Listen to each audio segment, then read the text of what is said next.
नमस्कार साथियों, फिर से स्वागत है आपके अपने YouTube चैनल पर जिसका नाम है dignity commerce and competition classes में। तो आज की वीडियो में हम बात करेंगे यूपीएसआई मैथ क्लासेस में, जिसमें हम बात करेंगे।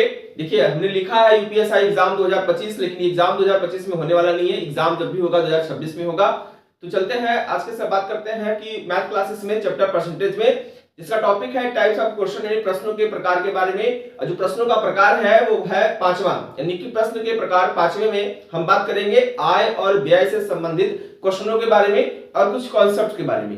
क्लियर है? तो पिछले वीडियो में आपने देखा था टाइप नंबर 4 के बारे में, जिसमें क्षेत्रफल और आयतन से संबंधित प्रश्नों को सॉल्व कराया गया था। तो ध्यान रखिएगा, बहुत इंपॉर्टेंट चैप्टर है ये परसेंटेज। चलिए स्टार्ट करते हैं। परसेंटेज के बारे में देखते हैं, आय और व्यय पर आधारित प्रश्नों के बारे में। ध्यान दीजिएगा, जो भी मैं प्रश्न बोलूंगा आपके प्रश्न वो स्क्रीन पे दिखेगी। ध्यान दीजिए, थोड़ा सा कॉन्सेप्ट में बता देता हूं। इसमें देखिएगा, ये आय और व्यय लिखा है, लेकिन तीन बातें होती हैं। एक होता है आय, एक होता है व्यय और एक होता है बचत। ये तीन बातों पर ध्यान रखना है कि आय, व्यय और बचत।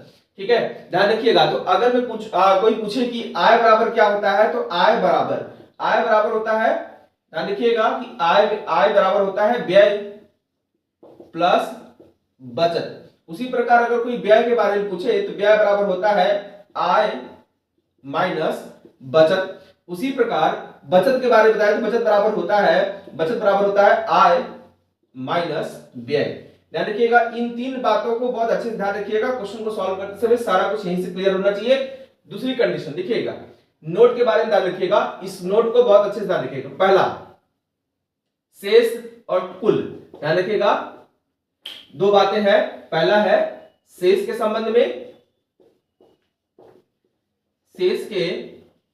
में और दूसरा शेष आय। इस तरह लिख लीजिएगा, शेष आय के संबंध में, शेष आय के संबंध में। और दूसरे के बारे में बात करें शेष आय के संबंध में, तो दूसरे के बारे में बात करें कुल आय के संबंध में, कुल आय के संबंध में। तो यहां ध्यान रखिएगा कि कुल शेष आय के संबंध में क्या बात होती है और कुल आय के संबंध में क्या बात होती है। एग्जाम्पल की बात करें, देखिएगा एग्जाम्पल की बात करें, उदाहरण के बारे में बात करें, तो शेष आय का मतलब जैसे मैंने लिख दिया कि राम की आय। इस बहुत कॉन्सेप्ट को बहुत डिटेल में समझिएगा, क्योंकि ये बहुत मतलब दिक्कत पैदा करता है क्वेश्चन को सॉल्व करते समय। आप लोग कंफ्यूज हो जाते हैं, इसमें और कुछ नहीं है। राम की आय बराबर 1000 रुपए।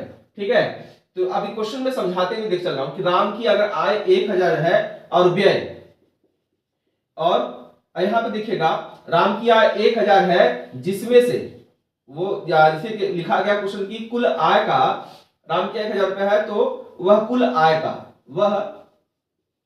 आय का मकान किराए पर, कुल आय का 10% ले लीजिए या 20% ले लीजिए कि 20% मकान किराए पर। ध्यान रखिएगा, मकान किराए पर खर्च करता है और कुल आय का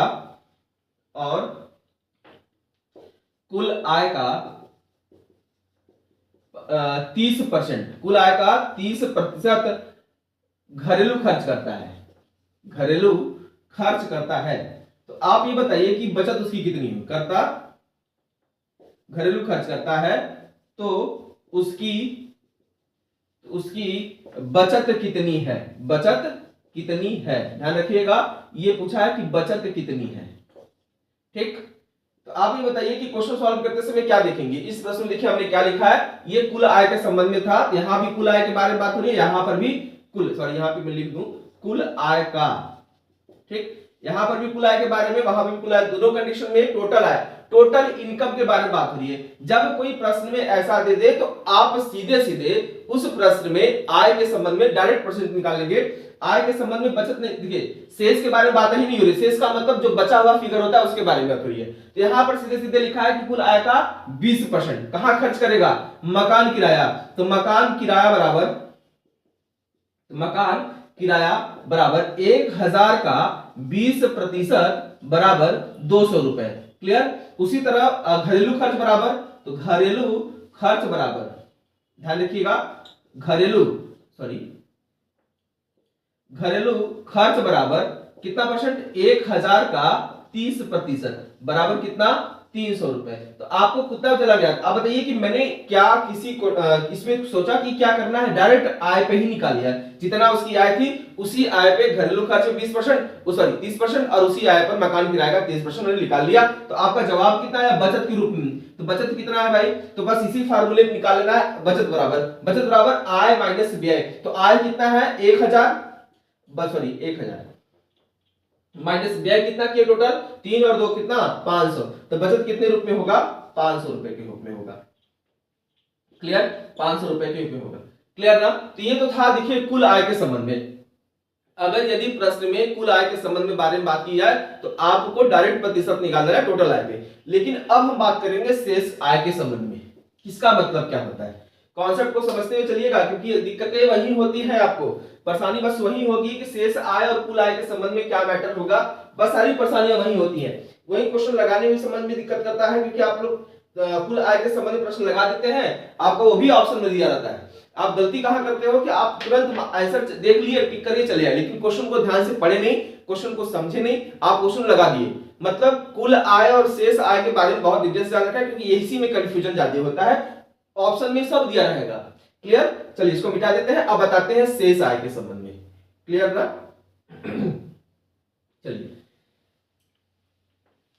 चलिए देखिएगा शेष आय के संबंध में बातें।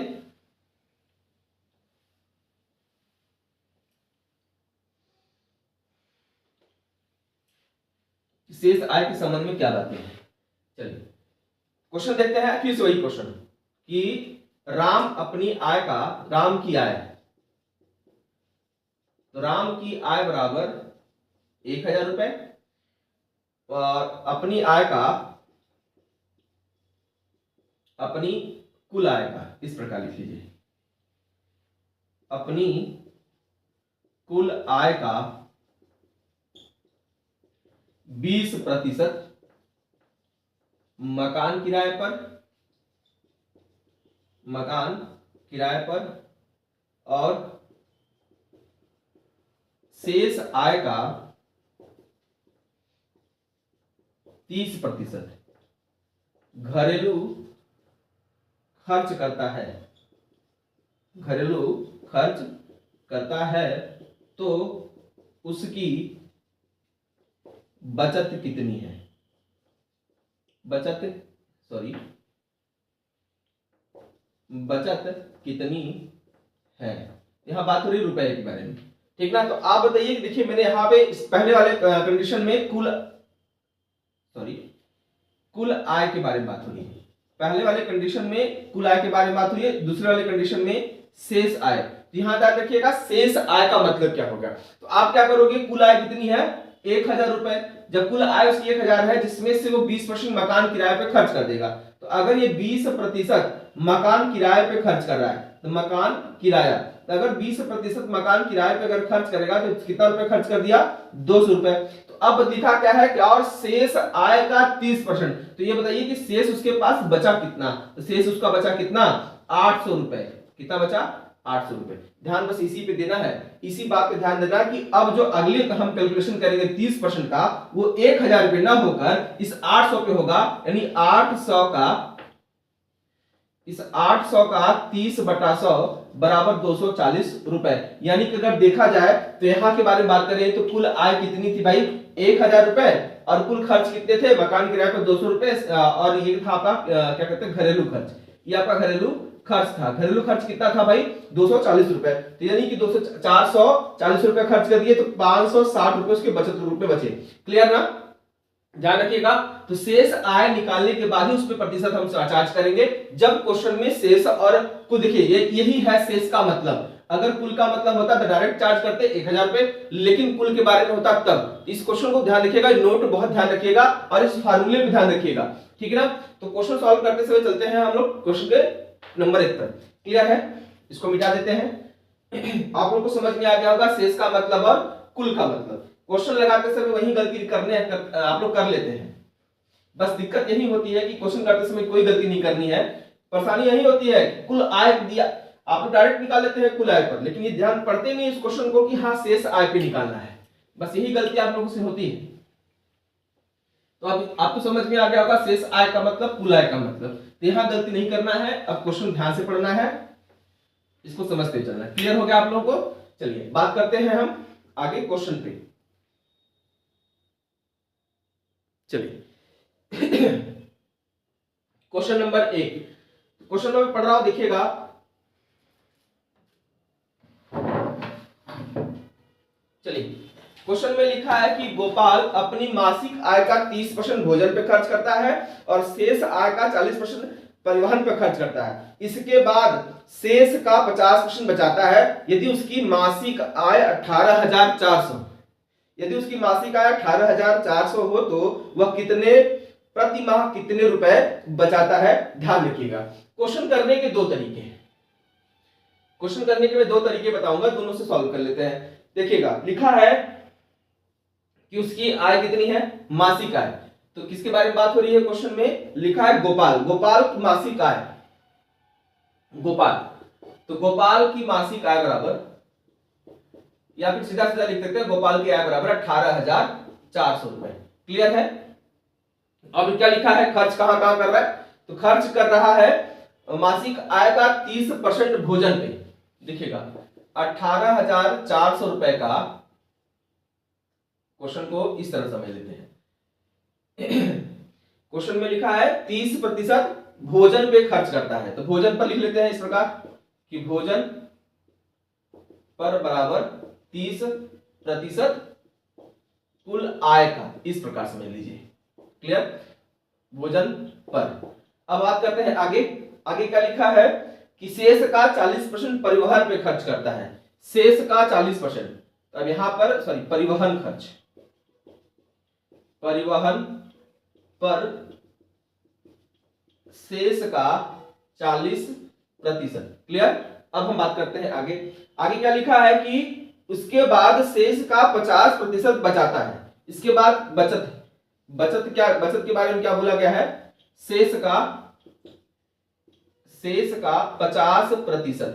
क्लियर? ये है क्वेश्चन में। और उसकी आय के बारे में लिखा है, यदि उसकी मासिक आय अगर 18,400 हो तो उसकी बचत कितने रुपए में होगी, इसी को सॉल्व करना है। ध्यान रखिएगा गोपाल की आय बराबर 18,400, यहाँ पे मैंने लिखा भी है कि 18,400 है। भोजन पर कुल आय का कितना परसेंट खर्च कर रहा है? 30%। शेष आय का 40%। अब शेष आय का देखिए, अब हम बात करते हैं कंडीशन पे।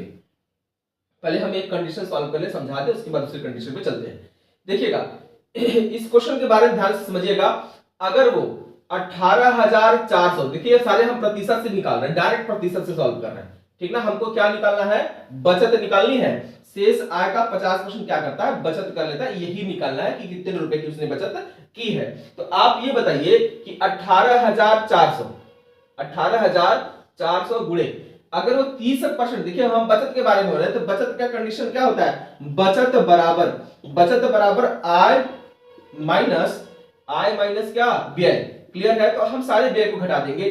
तो अब हम बात करते हैं 18,400 का अगर 30% कहां खर्च करता है? भोजन पे, तो बचाता कितना है? 70%। क्लियर? यहां तक क्लियर ना? कितनी हम बचत निकाल रहे थे? भोजन पे अगर 30% घटा देंगे तो अब ये 100 में से अगर 30 जाएगा 70 ही बचेगा ना। हम बचत ही तो निकाल रहे हैं। क्लियर? उसके बाद दूसरी कंडीशन में क्या लिखा है कि परिवहन पर शेष का 40%। अब जो भी आएगा वो शेष ही के रूप में होगा। इसका 40% अगर खर्च कर देगा तो बचाएगा कितना? 60%। इसको हम डिटेल में समझा देंगे अभी। 60%। क्लियर? 60% निकाल लीजिए गुणे। अब हम बात करते हैं, लिखा है कि बचत कितना करता है? शेष का 50%। इसका मतलब 50% अगर निकाल दिए तो कितना बचा? 85 बचा। गुणा कर लीजिए, आप लोग कैलकुलेट कर लीजिए। 0 0 0, 5 गुना 10, 2 तिहाई 6, 0 से 0 कैंसिल, तो 184 गुणे 7 गुणे 3, यानी कि 7 अगर कैलकुलेट करेंगे तो कितना आएगा? 7 चौक 28, 7 बटू 56, 2 58 के 8, 7 बटू 56, 2 58 का 8 5, 7 एकम 7 5, 12 गुणे 3 बराबर आ जाएगा कितना भाई? 3 बटू 24 के 4, 3 बटू 24, 2 26 के 6, 3 गुना 6 2 8, 3 एकम 3, 3,864 रुपए आएगा। इसकी कितना आएगा भाई? बचत के रूप में। क्लियर है? ये तो था डायरेक्ट प्रतिशत के संबंध में, आपको ये समझना है। अब हम इसको डिटेल में समझाते हैं। जैसे आपको ये बताया गया था प्रतिशत के शुरुआत में ही कि कोई भी संख्या अपने आप में प्रतिशत होगी। अब यहां हम बात करते हैं, अगर उसकी आय 18,400 रुपए है, जिसमें से वो 30% कहां खर्च करता है, कहां खर्च करता है, मकान सॉरी भोजन पर। तो भोजन पे कितना खर्च किया, तो भोजन पे उसने खर्च किया 30%।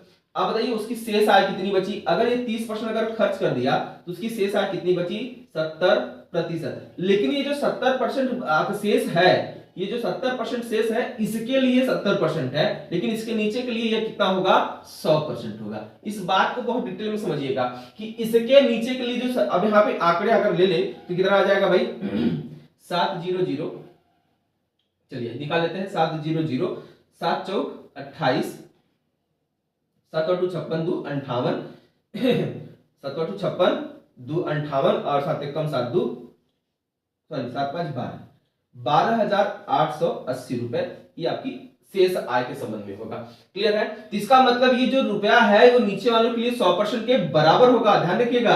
अब यहां पर भी शेष के बारे में बात हो रही है। अब बात करते हैं यहां पर, अब इस आय का 40% वो खर्च कर देता है। देखिए कहां पे खर्च करता है, परिवहन पर। तो अगर इस आय का 40% अगर खर्च कर दे परिवहन पर, तो बताइए शेष कितना बचा, तो शेष बचा कितना, शेष बचा कितना 60%। और ये 60% नीचे वाले के लिए क्या होगा, 100% की वैल्यू के बराबर होगा। क्लियर है? तो अगर रुपए में निकालते तो 60% सीधे सीधे निकालते, 6 8 48 के 8 हाथ में आया 4। देखिए दिख रहा होगा स्क्रीन पे 6 8 48 के, सॉरी क्वेश्चन अभी तो समझा रहे हैं ना क्वेश्चन को अगर दिखाई स्क्रीन पे दिखे ना चाहिए क्वेश्चन। चलिए अच्छा देखते हैं 6 8 48 के 8 हाथ में आया 4, 6 8 48 4 52 के 2 हाथ में आया 5 और 6 दुना 12 5 17 के साथ हाथ में आया 1, 6 एकम 6 7, इतना आपका शेष बचा। तो आप ये बताइए शेष का कंडीशन बहुत इंपॉर्टेंट है, बहुत दिक्कत पैदा करता है। तो आपने ये शेष इतना बचा, ये वैल्यू अपने आप में 100% होगी इसके नीचे वाली वैल्यू तक जाने के लिए। तो लिखा है प्रश्न में उसका वो बचाया है कितना, इसका उसने बचाया है 50%, क्या किया है, बचाया है। तो अब ये 77 28 सॉरी 77 28 भागे 2, 50% का मतलब 1/2 गुणा कर दीजिएगा। अब ये 2 तिहाई 6 बचा कितना, 2 8 16, 2 6 12, 2 चौके 8। अब देखिए क्या जवाब सही आया है कि नहीं है। क्लियर है? तो आप बताइए कि क्या क्वेश्चन समझ में आया। तो शेष की कंडीशन बहुत इंपॉर्टेंट है और थोड़ा सा टफ भी होता है। टफ क्या मतलब, प्रैक्टिस करेंगे सारा कुछ आसान हो जाता है, कोई दिक्कत आपको नहीं होती है। यहाँ कॉन्सेप्ट ध्यान रखिएगा शेष के संबंध में। चलिए दिख रहा है, क्लियर है?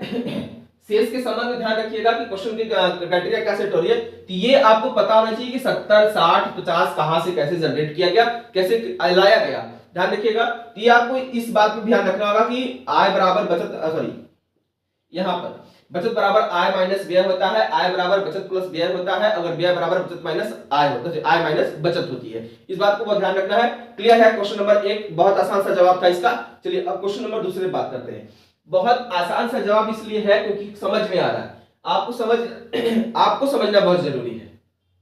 आप यहां देखिए 18,400 आया, भोजन पे खर्च कर दिए 30%। हमको जानते क्या है, कैलकुलेशन को आसान करना होता है। जैसे कि मान लीजिए अगर 18,400 आया, इसको निकालने की जरूरत नहीं है। क्यों जरूरत नहीं है? क्योंकि हमको पूछा क्या है, पूछा है बचत के बारे में। किसके बारे में पूछा है? बचत। तो हमको इसके बारे में जरूरत नहीं कि भोजन में कितना खर्च किया, निकालने की जरूरत नहीं है। हमको निकालना कितना, शेष कितना बचा, 70% निकालिए, शेष 12,880 बचा। क्लियर? अब 12,880 रुपए में से जो 40% खर्च कर दिए, ये भी जरूरत नहीं थी। कितना शेष बचा उसके पास, 60%। क्लियर है? तो 60% निकाल दिए इसका। अब 60% में से कितना खर्च कर रहा है ये नहीं जानना है, बचत कितना कर रहा है, 50% की बचत करता है। तो सीधे सीधे इसका 50% निकाल लीजिए। 50% में देखा है 1/2 निकाला है, 50% की वैल्यू होती है 1/2। तो सीधे सीधे 7,728 गुणे 1/2 कर लेंगे या भागे 2 कर लेंगे, तभी जवाब आ गया कितना, 38 64। क्लियर हो गया? ये डायरेक्ट निकालिए। तो आप बताइए वही तो हम कर रहे हैं, गुणा किससे किए हैं आप सोचिए। देखिए वही किए 18,400 गुणे 70 गुणे 60 गुणे 50, इसी का तो 50 निकाले।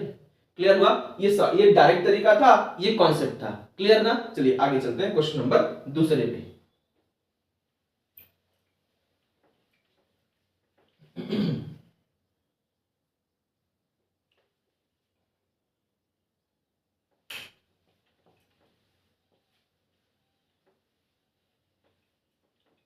थोड़ा सा हमको क्वेश्चन कुछ टाइम तक मतलब हटा देना होगा इसमें। चलिए अब बताते हैं नेक्स्ट क्वेश्चन पे, क्वेश्चन नंबर दूसरे पे। अब आपको समझ में आएगा शेष की कंडीशन क्या अप्लाई करनी है, क्योंकि शेष वाला कंडीशन बहुत इंपॉर्टेंट मैटर कर देता है, ध्यान दीजिएगा। चलिए बात करते हैं क्वेश्चन पे। लिखा क्या है दूसरा क्वेश्चन, नारायण अपने मासिक वेतन का 30% शिक्षा पर व्यय करता है। देखिए सारा क्वेश्चन शेष से संबंधित दे दिया है, ध्यान रखिएगा कि नारायण नारायण अपने मासिक वेतन का, मैं क्वेश्चन पढ़ लूं उठा के, चलिए ठीक है। लिखा है कि नारायण अपने मासिक वेतन का 30% शिक्षा पर व्यय करता है, शेष का 50% वो भोजन पे खर्च करता है। देखिए भोजन तथा परिवहन पे खर्च करता है, शेष का 50% भोजन तथा परिवहन व्यय करता है। इसके बाद शेष में से 1000 का मकान किराया देता है, अंत में उसके पास 1800 बचते हैं। नारायण का मासिक वेतन क्या होगा, इसको निकालना है। अब यहां पे क्वेश्चन पूछा है मासिक वेतन के संबंध में। चलिए अब हम बात करते हैं, देखिएगा अब रिवर्स ऑर्डर में चलना पड़ेगा, क्योंकि अब यहां पे मासिक वेतन निकालनी है। तो मासिक वेतन बराबर x रुपए, कुछ भी मान सकते हैं आप लोग, a रुपए, b रुपए, 100 रुपए, कुछ मान लीजिए।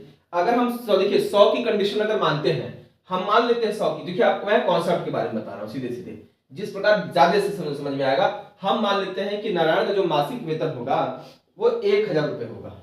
क्लियर, माना 1000 रुपए, माना, ध्यान रखिएगा, माना। सपोज दैट कि नारायण का जो मासिक वेतन है वो 1000 रुपए है, जिसमें से मासिक वेतन का 30% शिक्षा पे खर्च करता है। तो मासिक वेतन का अगर 30%, ध्यान रखिएगा, कहां खर्च कर रहा है, शिक्षा पर। कितना परसेंट, 30%। जरूरत नहीं सोचने की, क्योंकि हमको पूछना क्या है, क्वेश्चन का मतलब हो रहा है, क्वेश्चन का मतलब ये है कि उसने क्या किया है, इसके बाद शेष का 1000 तथा मकान किराया देता है, अंत में उसके पास 1800 रुपए बचते हैं। दो बातें दिया हुआ है, देखिए यहां पर एक है मकान किराया, मकान किराया बराबर 1000 रुपए, बचत बराबर 1800 रुपए। यानी कि अगर देखा जाए, एक बार मकान किराए को हम बचत में शामिल कर लेते हैं, मान लेते हैं कि कितना रुपए तो बचत के रूप में हो जाता है, 2800 रुपए। हमको उसी से मतलब है, ठीक है। अब हम बात करते हैं यहां पर शिक्षा पे, अगर उसने 30% खर्च कर लिया तो शेष उसके पास कितने बचे, तो शेष यानी कि अगर शेष कितना हुआ, 70%। 70% का मतलब कितना, 700 रुपए। क्लियर, आपको समझ में आ रहा होगा, 70% बराबर 700 रुपए। क्योंकि 30% अगर शिक्षा पे अपनी आय का अगर 30% से शिक्षा पे खर्च कर दिया तो उसके पास शेष कितना बचा, 70% बचा। क्लियर, अब हम बात करते हैं आगे। अब लिखा क्या है कि शेष का 50% वो क्या करता है, भोजन तथा परिवहन। शेष का 50%, तो शेष आय थी कितनी उसके पास, 700। तो 700 का कितना परसेंट, 50%। 50% क्या करता है, परिवहन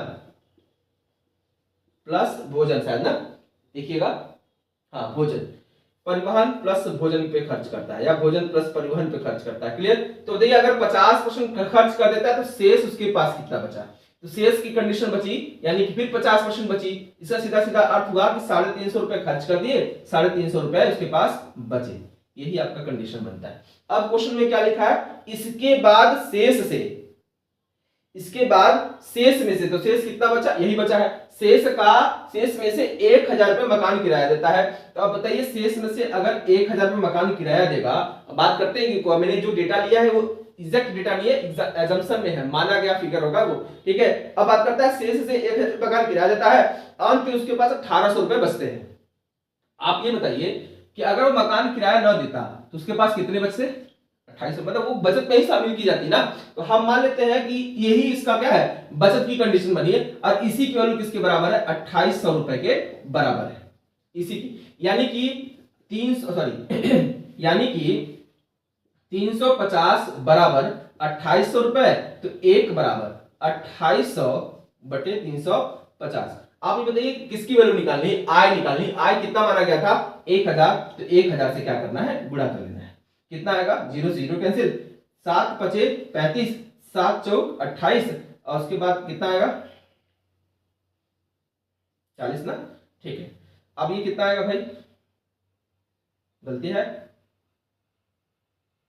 5 से 35 और ये 40 बार में, ठीक है। 5 से काटेंगे तो 20। तो आप ही बताइए कितना आ जाएगा। कहीं गलती कर दिए क्या, 1000 कहीं लिखे नहीं, 100 लिख दिए। चलिए अच्छा, चलिए 1000। तो आप बताइए अगर 5 से डिवाइड भी करेंगे तो कितना होगा, 200। 40 गुणे 200, 40 गुणे 200 बराबर कितना आ जाएगा, 8000 रुपए। ये आपकी क्या आ गई, मासिक आय आ गई। अब इसको सॉल्व करके देख लेना है कैसे आएगा। तो अगर मान लीजिए 8000 होता, देखिए अब तो एग्जैक्ट 8000 रुपए आ गए ना। अब देखिए चेक कैसे, देखिए अभी मैं सारा डिटेल बता रहा हूं, ये डिटेल ही है आपके पास, क्योंकि आप अभी क्वेश्चन प्रैक्टिस नहीं कर रहे, अभी समझ रहे हो क्वेश्चन कैसे लगाना है। तो आप बताइए कि 8000, तो 8000 के बाद अगर मान लीजिए 30% खर्च कर दिए तो बचाया कितना परसेंट, 70%। तो 70% शेष उसके पास बता, 7 × 2 = 56, 5600 रुपए उसके पास बच गया। आप ये बताइए कि 5600 में से वो कितना खर्च कर दिया, वो बताइए 50% खर्च कर दिया, 50% शेष उसके पास बचे, 50% इसका निकाल लिए। 50% कितना होता है, 28 × 56, 2800 रुपए बचे। क्या देखिए 28, इसमें से वो 1000 कहां दे दिया, मकान किराया। कहां दे दिया, मकान किराया। तो अगर 1000 रुपए मकान किराया दे दिया तो उसके पास बचे कितने, 1800 रुपए। क्या हो गए, बचत। क्लियर हुआ, देख लीजिएगा। इसका 50% वो क्या कर दिया, शेष बचे उसके पास। क्लियर ना, क्वेश्चन समझ में आ गई, डिटेल समझ में आ गया। बहुत डिटेल में बता रहे हैं, इतना डिटेल में क्वेश्चन नहीं बता रहा कोई, प्रैक्टिस करिए आप लोग, ठीक ना। चलिए अब फिर से एक बार क्वेश्चन देख लीजिए प्रतिशत के रूप में। मासिक कैसे डायरेक्ट अगर हम प्रतिशत से निकालते हैं, ये तो आपका डिटेल था, बहुत डिटेल में बताया गया। अब हम इसको डायरेक्ट प्रतिशत से कर लेते हैं। क्लियर, चलिए मिटा दे, इसको मिटा देते हैं। क्लियर ना, चलिए अब इसको हम प्रतिशत से डायरेक्ट कर लेते हैं।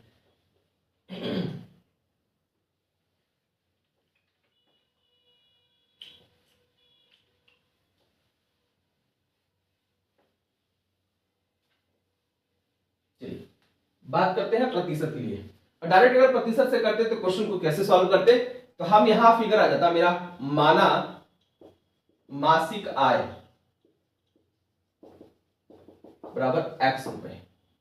अब बताइए कि अगर खर्च बराबर कितना, पहले कंडीशन में 30%, तो शेष कितना बचा, 70%। अब यहां क्वेश्चन समझ लीजिए कि x का 30% वो खर्च कर दिया, क्योंकि हमारे पास जो कंडीशन बन रही है वो बचत प्लस मकान किराया। बचत की कंडीशन मान लीजिए, मकान किराया तो रुपए में दिया है, बचत बराबर कितना, 1800 रुपए। तो हम बचत की कंडीशन निकाल रहे हैं, तो हमको बचत सही सॉल्व करनी पड़ेगी। अगर 30% खर्च कर दिया तो बचा उसके पास कितना, 70% होगा। ठीक बुढ़े, अगर वो जितना भी बचा उसके पास, उसका उसने कितना खर्च कर दिया, बोला है देखिए जितना बचा उसके पास उसने 50% का खर्च कर दिया, 50%। अगर जितना बचा उसका 50% अगर खर्च कर देगा तो 50% ही बचेगा, तो 50/100। अब बता रहा फिर क्या बच रहा है, फिर कंडीशन क्या बन रही है देखिएगा, फिर कंडीशन। अब यहां प्रतिशत के बारे में बात नहीं हुई, अब लिखा है कि शेष का जितना शेष उसके पास बचा उसमें से 1000 मकान किराया देते हैं, ये भी घट जाएगा 1000 रुपए। अब देखिए यहाँ रुपए में था इसलिए माइनस किए हैं। अगर ध्यान रखिएगा ये रुपए में था तब माइनस किए हैं, अगर ये रुपए में ना होता तो हम प्रतिशत में होता तो निकालते गुणा करके रिवर्स ऑर्डर में। तो अब ये कितना बचा आपके पास, 1800 रुपए बचत हुए। क्लियर हो गया, अब ये समझ में आ गया कैसे सॉल्व हुआ। अब हम कैलकुलेट कर लेते हैं यहाँ पर क्या कर ले, x गुणे 70/100 गुणे 50/100 बराबर, इधर प्लस का उधर जाएगा तो इधर माइनस, उधर जाएगा तो प्लस, कितना हो जाएगा 2800 रुपए। क्लियर, यही 2800 आपको समझ में आ गया कैसे कैलकुलेट किया गया। बात करते हैं यहाँ पर 0 से 0 कैंसिल हो जाएगा, 5 से काटेंगे 2 बार में कैंसिल हो जाएगा। आपके पास कितना बचे, 7 चौक 28, सॉरी 7 चौक 28, 400 रुपए बचे। अब ये 0 से 0 कैंसिल नहीं होगा, कैंसिल होगा। तो अब कितना, x बराबर रिवर्स ऑर्डर मल्टीप्लाई कर दीजिए, यानी कि 400 गुणे 10 गुणे 2 बराबर 8000 रुपए। ये आपकी आय आ गई। समझ में आया, ये जाते जब ये तब समझ में आएगा जब आपको डिटेल पता होगी कैसे कैलकुलेशन करनी है। ये आप एकदम माइंडसेट कर लीजिए, डिटेल में जब तक नहीं पता रहेगा, कॉन्सेप्ट क्लियर नहीं होगा, तब तक आप शॉर्टकट वाले क्वेश्चन को सॉल्व करने में दिक्कत होगी। इस बात को ध्यान रखिएगा। क्लियर है, कितना आ गया आपका मासिक आय, x माने थे तो x की वैल्यू कितनी आ गई, 8000 आ गई। क्लियर है, चलिए आगे बात करते हैं क्वेश्चन नंबर 3 पे। क्लियर ना, चलिए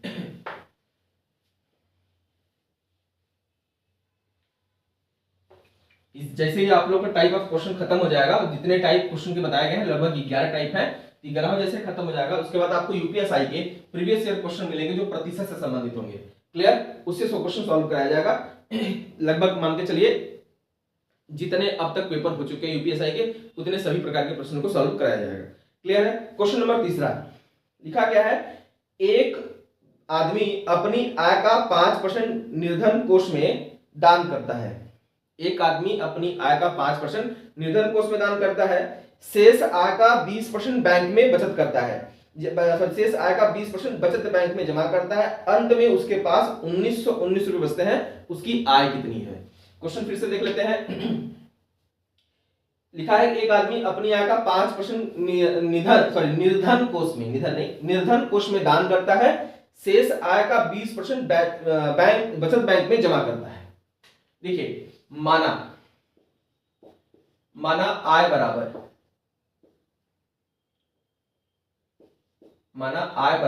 1000 रुपए, जिसमें से वो क्या कर रहा है 5% लिखा गया, अपनी आय का 5% वो निर्धन कोष में दान करता है। कहां करता है 5% निर्धन कोष में, निर्धन कोष। क्लियर। अब ये जरूरत नहीं है क्योंकि हमको निकालना क्या है कि क्वेश्चन पूछा है कि उसके पास 19 रुपए बचते हैं तो उसकी आय कितनी है, आय निकालनी है, तो हमको बचत से संबंधित है क्योंकि बचत क्वेश्चन में दिया हुआ है 1919 रुपए। अब हम बात करते हैं अगर 5% अगर निर्धन कोष में अगर दे दिया तो उसके पास शेष कितने बचे, शेष बराबर 95%, जिसका मतलब होता है 950 रुपए। क्लियर। अब 950 रुपए उसके पास शेष बचे। अब लिखा है शेष का, क्वेश्चन में लिखा हुआ है कि शेष का 20% बचत बैंक में जमा करता है, तो शेष का 20% निकाल लीजिए। 20% कहां देता है बचत बैंक में, जरूरत नहीं है इसको निकालने की, ध्यान रखिएगा। अब बताइए कितना परसेंट उसके पास शेष बचा, तो शेष 80% बचा, तो 80 से मल्टीप्लाई कर दिए, 8 बचे 40, 8 9 72, 72 4 76, 760 रुपए उसके पास शेष बचे अभी। अब क्या बोला है शेष, बोला कि अंत में उसके पास 1919 रुपए बचे। अब बताइए कि हमारे पास कितना बचा, क्वेश्चन के हिसाब से मैंने 1000 माना था, 1000 कंडीशन में कितना बचा भाई 760 रुपए। एक बार चेक कर लीजिए, 8 5 40 का सुनना हाथ में आया 4, 8 9 72 4 76, 760 रुपए बचे। लेकिन क्वेश्चन के हिसाब से 760 बराबर 1919 रुपए। क्लियर है। तो आप ये कितनी की वैल्यू निकालनी, 1000 की, यानी कि 1 बराबर 1919 बटे 760 गुणे 1000। क्लियर, यही निकालनी है क्योंकि हमको वैल्यू निकाली, आय निकालनी, आय मैंने माना कितना है 1000। तो अब ये 0 से 0 19 चौक 76 और 19 एकम 19 19 एकम 19। क्लियर, 101। क्लियर। काट अब उसके बाद काट दे 25, 4 से काटेंगे तो 25 बार में कट जाएगा, यानी कि 101 गुणे 25। देखिए एक बार सही है कि नहीं, 101 गुणे 25। चलिए इसका मतलब कितना आएगा, 25 एकम 25 के 5 हाथ में आया 2, 25 0 0 2, 25 एकम 25, आपका जवाब आया 25 25। क्लियर है, क्लियर हो गया, कोई दिक्कत भी नहीं होगी आपको। तो ये तो था डिटेल की कंडीशन में। डायरेक्ट अगर प्रतिशत से करना होता, देखिए आप तो हमको जरूरत नहीं पड़ रही है बताने की क्योंकि आप लोग डायरेक्ट भी कर सकते हैं प्रतिशत में, एकदम निश्चित होकर कर लीजिएगा। अगर देखिएगा डायरेक्ट हम कर लेते हैं इसका, तो x मान लेते हैं गुणे 5% अगर खर्च कर दिया तो 95% निकालना है, गुणे अगर वो 20% खर्च कर दिया तो 80% की वैल्यू निकालनी है, 80% बराबर सीधे सीधे 1919 आपको रख देना है। सीधा सीधा 0 से 0 कैंसिल, 4 गुना 8, 4 से काटेंगे 25, 2 पचे 10, ये भी कट जाएगा, बचा 19 पचे 95, 101, 5 से 5 कैंसिल, 101 इंटू 5 25, कितना आएगा 101 गुणे 25 करेंगे तो 25 और 25 आ जाएगा। क्लियर है। ये सारे हम बता किस ले रहे हैं क्योंकि ये सारे कॉन्सेप्ट हैं, इस कॉन्सेप्ट को समझ जाना है तो डायरेक्ट आप क्वेश्चन कर सकते हैं, कोई परेशानी आपको नहीं होगी। क्लियर ना। चलिए अब हम बात करते हैं क्वेश्चन नंबर 4 की। चलिए क्वेश्चन नंबर 4 में क्या लिखा हुआ है इसके बारे में बात करते हैं। मिटा दें इसको, चलिए इसको मिटा देते हैं, क्वेश्चन नंबर 4 पे आते हैं। सॉरी मैं क्वेश्चन यहां लिख नहीं रहा हूं, मुझे क्वेश्चन लगाने में दिक्कत होगी नीचे स्क्रीन पे, लेकिन फिर भी देखते हैं, कोशिश करेंगे पूरा, कोई दिक्कत आप लोगों को ना हो। चलिए क्वेश्चन की बात करें तो आपका है क्वेश्चन नंबर 4 की कंडीशन। चलिए क्वेश्चन नंबर 4 में लिखा क्या है, नीलम अपनी कुल आय का 20% मकान किराए पर तथा शेष आय का 70% घरेलू मदों पर खर्च करती है। यदि वह 3600 रुपए की बचत करती है, 3600 रुपए की बचत करती है, तो उसकी कुल आय कितनी है। बहुत आसान सा क्वेश्चन, तो आप डायरेक्ट प्रतिशत से कर लीजिए कि उसकी कुल आय निकालनी है, बचत दिया हुआ है, तो बचत की कंडीशन से रिवर्स ऑर्डर में चलते हैं। माना आय बराबर x रुपए मान लेते हैं, तो x का कितना परसेंट वो खर्च कर रहा है, लिखा है कि नीलम अपनी कुल आय का 20% खर्च करती है। अगर वो 20% खर्च करती है तो 80% उसके पास शेष बचते हैं, और अगर उसके बाद जितना बचा है शेष, उस शेष में से कितना 70% खर्च करती है। अगर इसका 70% खर्च कर देती है, 30% बचता है, और 30% बराबर कितना 3600 रुपए। क्लियर है, 3600 रुपए कितना आ गया आपका, तो उसकी आय निकालनी, डायरेक्ट आपका जवाब आ जाएगा 0 से 0 कैंसिल, 0 से 0 कैंसिल, 3 से काटेंगे तो 1200, 8 से काट दीजिए 150। आपका जवाब आ गया x बराबर 10 गुणे 10 गुणे 150, यानी कितना सीधे सीधे आपका जवाब कितना आया, 15,000 रुपए। क्लियर है, आपका सीधे सीधे जवाब कितना आया, 15,000 रुपए। कितनी आय थी भाई, 15,000।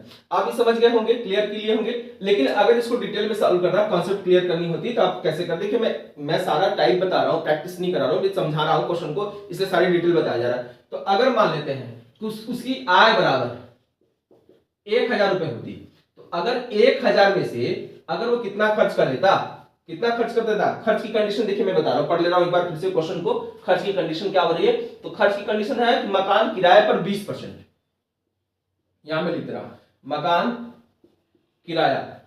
किराया पर कितना, 20%। उसके बाद बात करें, मकान किराए पर अगर 20% खर्च कर रहा है, तो आप ये सोचिए कि उसके पास, आप बताइए, शेष का 70% घरेलू मदद पर, शेष का 70% घरेलू मदों पर, तो शेष का 70% घरेलू मदों पर। तो आप बताइए कि अगर वो 20% खर्च कर दे, कहां, मकान किराया,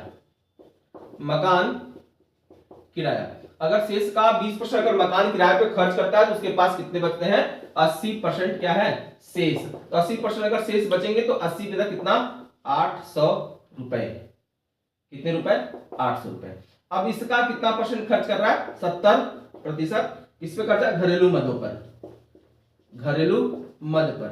उसके पास शेष कितने बचे, तो शेष की कंडीशन 30% की। आप देखिए यही क्वेश्चन सॉल्व हो रहा है, यहाँ पे 80 निकाले, फिर 30 निकाले, डायरेक्ट दिए। अब 30% उसके पास शेष बचे, तो कितना बचा, 240 रुपए, और इसी की वैल्यू दिया है 3,600 रुपए, यानी कि 240 गुणे बराबर 3600 रुपए। ठीक, तो 1 बराबर 3600 बटे 240, तो देखिए 1000 बराबर निकालो तो 1000 में गुणा कर देना होगा, 0 से 0 कैंसिल। अब कितना बचा भाई, 24, 12 दूना 24, 12 तिहाई 36, 3000 बचा, 2 से काटेंगे 15, अब 15 गुणे 1000 यानी कि 15,000 रुपए उसकी आय आ गई। ये तो था क्लियर कॉन्सेप्ट के बारे में, ये आपका शॉर्टकट जो आपको समझ में आना चाहिए। क्लियर है, तो दोनों कंडीशन आप लोग देख रहे हैं, देखते हैं वीडियो लंबी ना हो।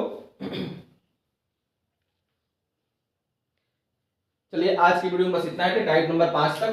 तो नेक्स्ट वीडियो में हम मिलेंगे टाइप नंबर 6 पे, ध्यान रखिएगा। तो वो जो टाइप नंबर 6 होगा, वो होगा चुनाव से संबंधित प्रश्नों के बारे में। तो वीडियो अच्छी लगी तो चैनल को सब्सक्राइब करिए, वीडियो को लाइक करिए, शेयर करें, कमेंट करें, और वीडियो से संबंधित सुझाव को कमेंट के माध्यम से हमको बताएं। तब तक के लिए धन्यवाद।